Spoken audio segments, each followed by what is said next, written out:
En este mundo, hay varios alborotadores juveniles que han conseguido encontrarse entre rejas. Así es. Estos jóvenes que estás a punto de conocer han cambiado sus juguetes, sus lápices de colores y su drama del instituto por unas esposas y un mono naranja no tan adorable. ¿Por qué y cómo han acabado en la cárcel? Averigüémoslo. Aquí están los 10 niños que más se pudren en la cárcel.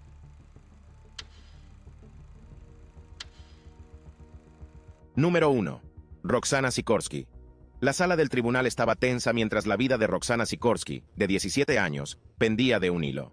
Era un día de ajuste de cuentas para la joven que había planeado un horrible crimen contra su propia familia con su pareja adulta.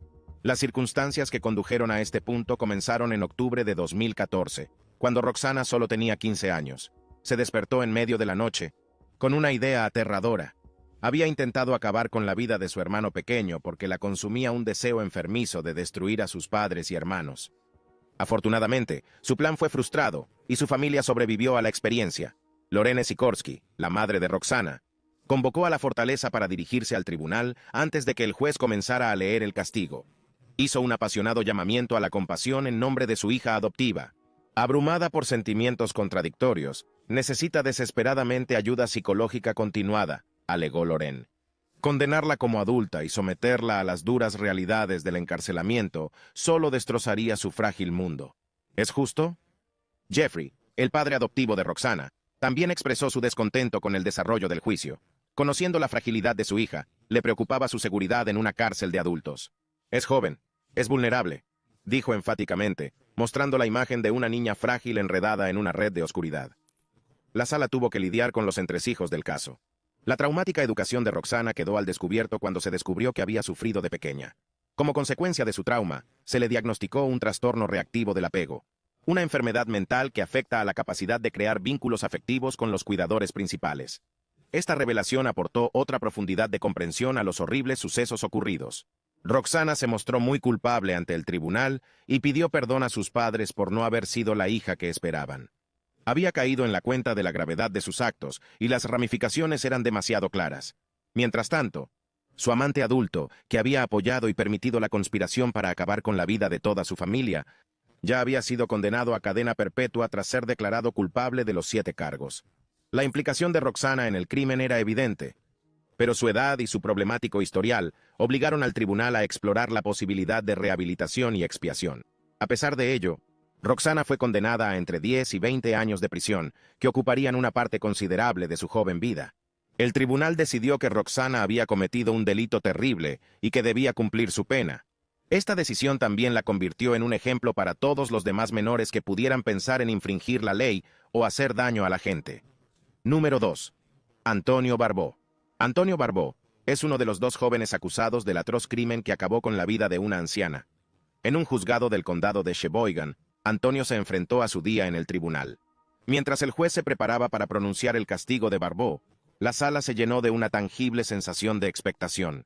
Los escalofriantes hechos del crimen conmocionaron a la unida ciudad de Sheboygan Falls en septiembre de 2012. Antonio acabó con la vida de Barbara Olson, su bisabuela de 78 años, en su propia casa con un martillo y un hacha. Barbó tomó una decisión que conmocionó a toda la sala tras meses de procesos judiciales y exámenes minuciosos. En un giro inesperado de los acontecimientos, se declaró no culpable de homicidio doloso en primer grado, lo que significa que aceptó la condena pero no admitió su culpabilidad, cambiando su declaración de no culpable por enfermedad mental. El giro imprevisto formaba parte de un acuerdo de culpabilidad que tendría una gran influencia en el resto de su vida. Barbó se esforzó por mostrar arrepentimiento durante la vista de su sentencia, ya que el peso de su conducta pesaba mucho sobre él. Empezó a dirigirse al tribunal de pie ante el juez, con sus emociones claramente reprimidas. Sin embargo, tropezó, y fue incapaz de continuar porque estaba abrumado por la gravedad de su castigo. Al darse cuenta de la intensidad de la situación de su cliente, su abogado defensor intervino para dar el resto de la declaración de Barbó en su nombre. En 1900.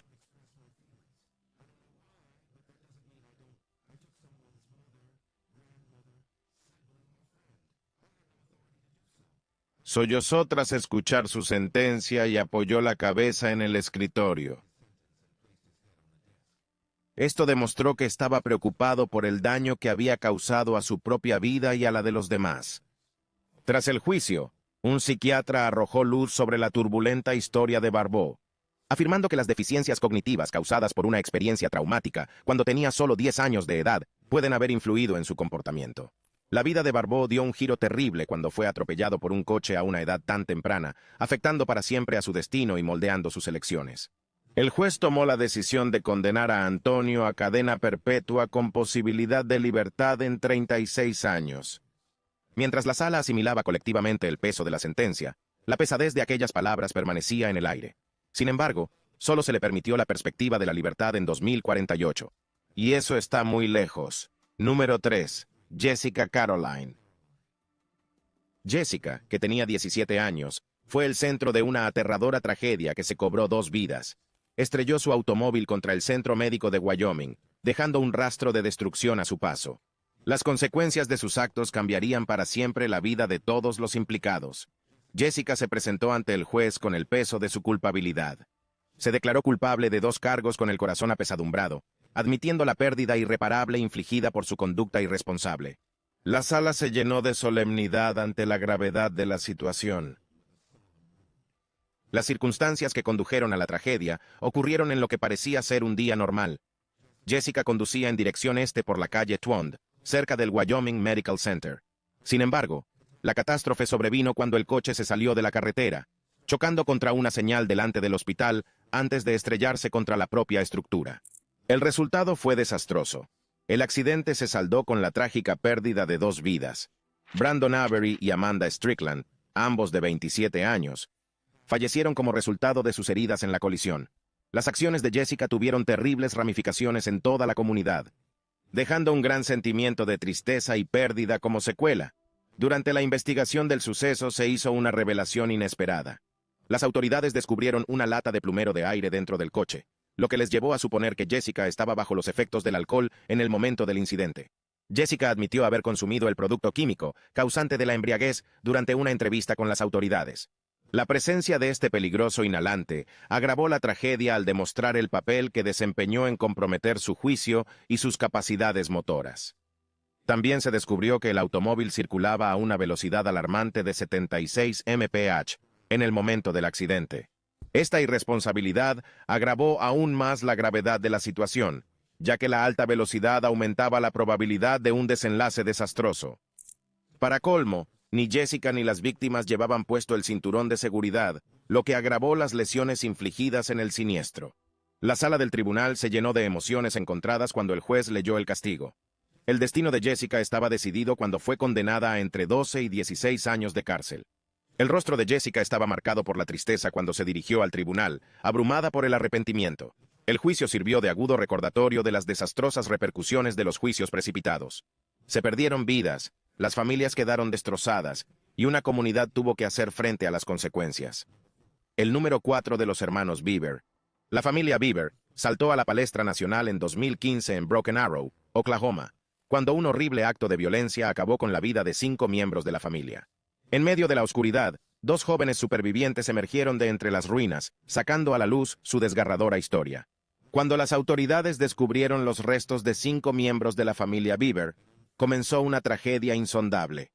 Una niña y una joven fueron descubiertas vivas y aferrándose a la vida a pesar del desolador panorama. Estos valientes supervivientes desempeñaron un papel fundamental a la hora de hacer justicia a sus familias y arrojar luz sobre las atroces atrocidades que se habían cometido. En un giro inesperado de los acontecimientos, la niña mayor hizo una terrible declaración, nombrando a sus propios hermanos, Robert y Michael, como los autores del crimen. Robert, de 18 años, y Michael, de 16, fueron detenidos y acusados de las atrocidades cometidas contra su familia. Toda la población quedó atónita y horrorizada, incapaz de comprender cómo pudo ocurrir semejante catástrofe. Durante el juicio, las declaraciones de Robert revelaron un propósito siniestro. Admitió tener la diabólica ambición de convertirse en un legendario criminal en serie. Esta revelación causó conmoción en toda la sala, dejando a todos los presentes lidiando con la oscuridad que se había apoderado de la psique de Robert. En 2017 se declaró culpable de las acusaciones en su contra y fue condenado a cadena perpetua sin posibilidad de excarcelación. La gravedad de sus actos, así como el daño irreparable que había infligido, fueron finalmente castigados adecuadamente. Del mismo modo, Michael aportó un testimonio aterrador que reforzó el caso contra él. Fue declarado culpable por un jurado y condenado a 5 cadenas perpetuas consecutivas. Cuando la sala quedó en silencio, se hizo evidente la enormidad de sus actos. La primera sonrisa de Michael, que contrasta con el posterior enjugarse los ojos, dejó perplejos a los testigos que trataban de comprender las emociones ocultas. Los hermanos Weber mantuvieron un comportamiento desagradable durante todo el juicio, demostrando una inquietante falta de remordimiento por su conducta. Su distancia emocional no hizo sino aumentar la confusión del tribunal, que intentaba comprender las motivaciones de las inconcebibles acciones perpetradas contra su propia familia. La sala del tribunal se convirtió en una plataforma para revelar los peores aspectos de la naturaleza humana, cuestionando el tejido de las convenciones de la sociedad y exponiendo las profundidades de la depravación humana. La historia de la familia Weber perduraría en la memoria colectiva de Broken Arrow como un sombrío recordatorio de la fragilidad de las relaciones familiares y de la fuerza mortal del mal desenfrenado. 5. Sierra Halseth. El destino de 2 jóvenes se decidió en un tribunal lleno de tensión y tristeza. Sierra Halseth, de 16 años, y su novio, Aaron Guerrero, de 18, se presentaron ante el juez mientras se revelaba su atroz crimen. Sierra acabó con la vida de su propio padre, Daniel Halseth. El crimen fue horrible e inhumano. Los adolescentes atacaron a Daniel Halseth con un cuchillo. Incluso intentaron manipular su cuerpo en un horrible intento de ocultar sus huellas. Se llevaron su automóvil porque querían huir de las repercusiones de su conducta. Este terrible suceso ocurrió en abril de 2021. Una hija acabó con la vida de su propio padre, el hombre que debería haber sido su defensor y mentor. A medida que se iba imponiendo la realidad de la situación, la angustia y el desconcierto en la sala eran evidentes. Sierra y Aaron sintieron el peso de sus actos mientras el juez leía el castigo.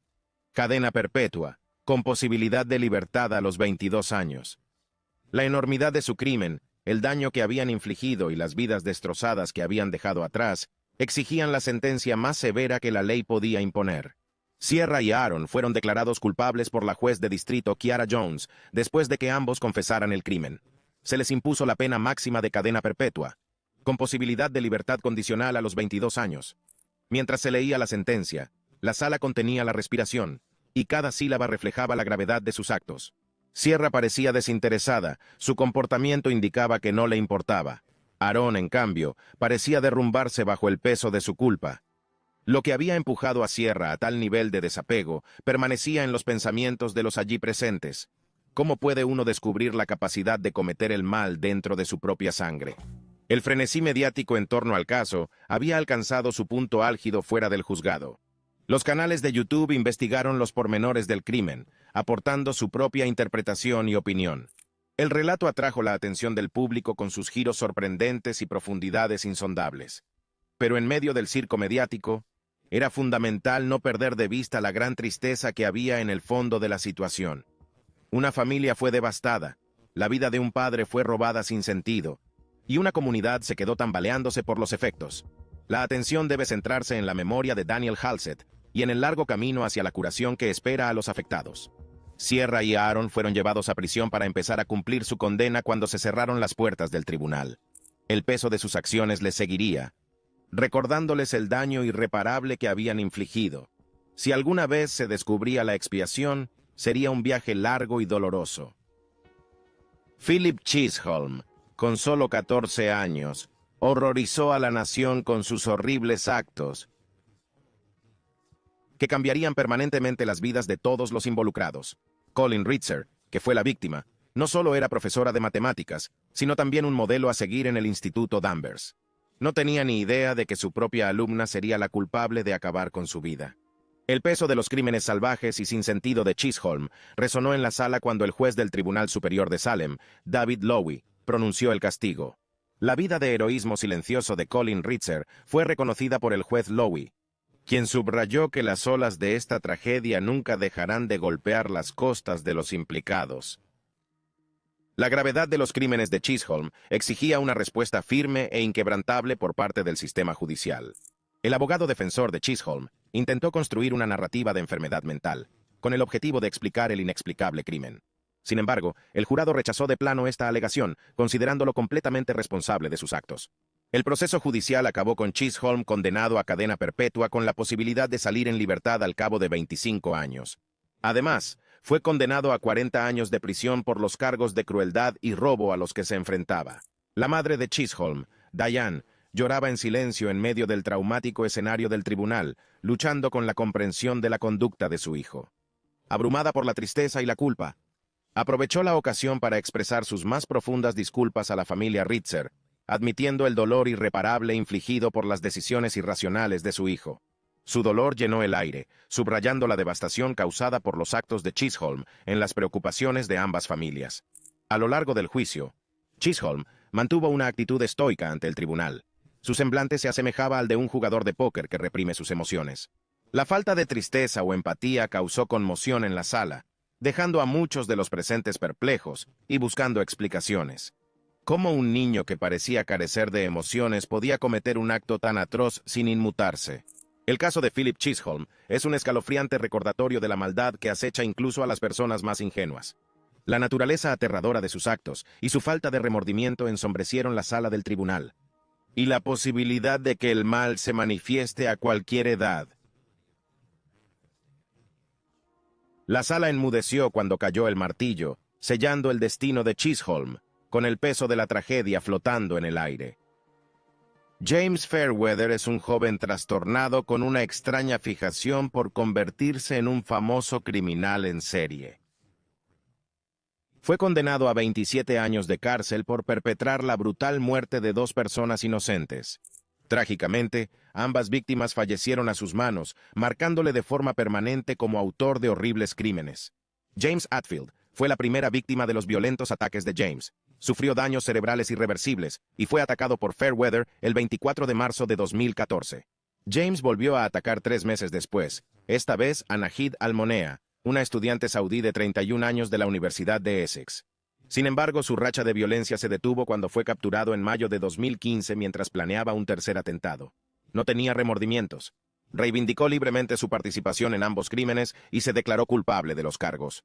James cometió estas horribles atrocidades a la temprana edad de 15 años, mientras asistía a la Academia Colchester. Sus años de adolescencia se vieron arruinados por el acoso escolar, principalmente debido a sus grandes orejas, y se enfrentó a otros problemas en la escuela, como la dislexia y el autismo. Aunque estas dificultades arrojan luz sobre sus problemas emocionales, no justifican ni excusan su salvajismo planificado. Sorprendentemente, a lo largo de su confesión, James expresó poco pesar, detallando los hechos de sus acciones sin empatía ni arrepentimiento.